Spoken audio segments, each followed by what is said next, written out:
In the advent of modern gaming technology, the integration of roleplay and online chat abilities merits an examination of mass communication patterns within the collective online social behavior. The development of massively multiplayer online role-playing games, or MMORPGs, deserves to be studied on its own as a social media channel itself.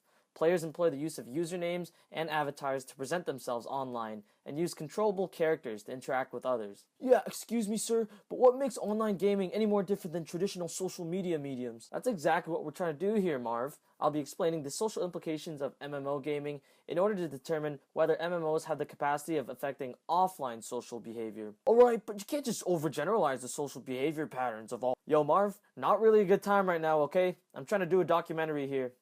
Sorry, man. Just take your fictional cigarettes and go. Can you please not shoot at the bottles? Don't shoot at the... oh, man. Really? Every time.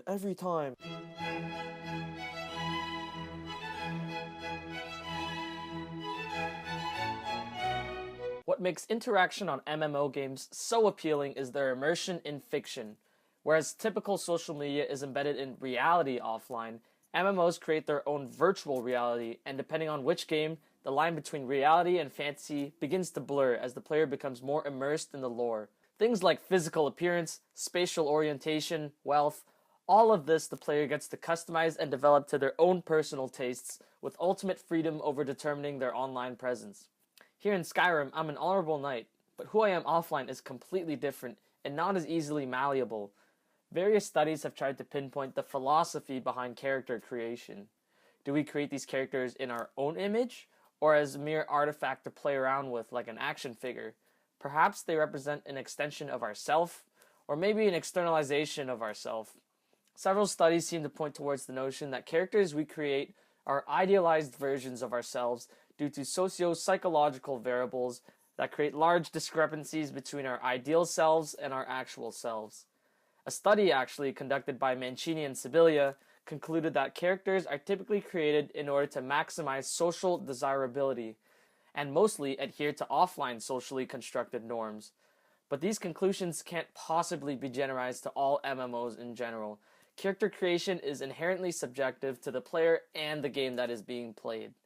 The question that needs to be answered is whether players are using the game for an extension of offline relationships or for escapism and deeper immersion into online interaction.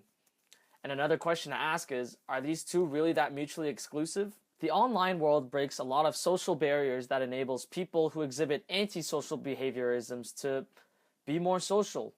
The online world prevents a sense of anonymity and freedom that makes social interaction a lot more easy and comfortable, and perhaps fulfilling social needs that aren't as easily fulfilled offline, or maybe other needs.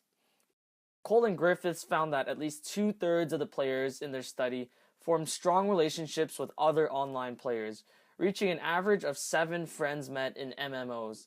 This is usually the case for MMOs that have a heavier emphasis on cooperative gameplay, placing characters into teams and guilds to compete with other player groups.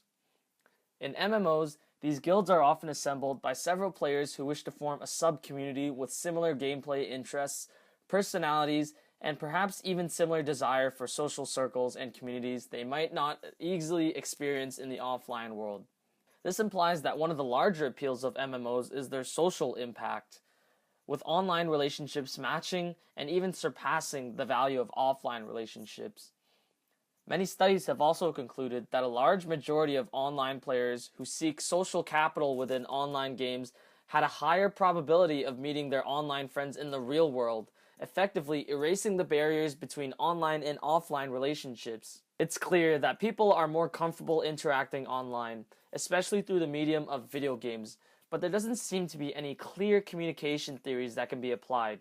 Each game is unique with its own gameplay structure and chat abilities, making it impossible to generalize all online gamers' behavior within concrete theory.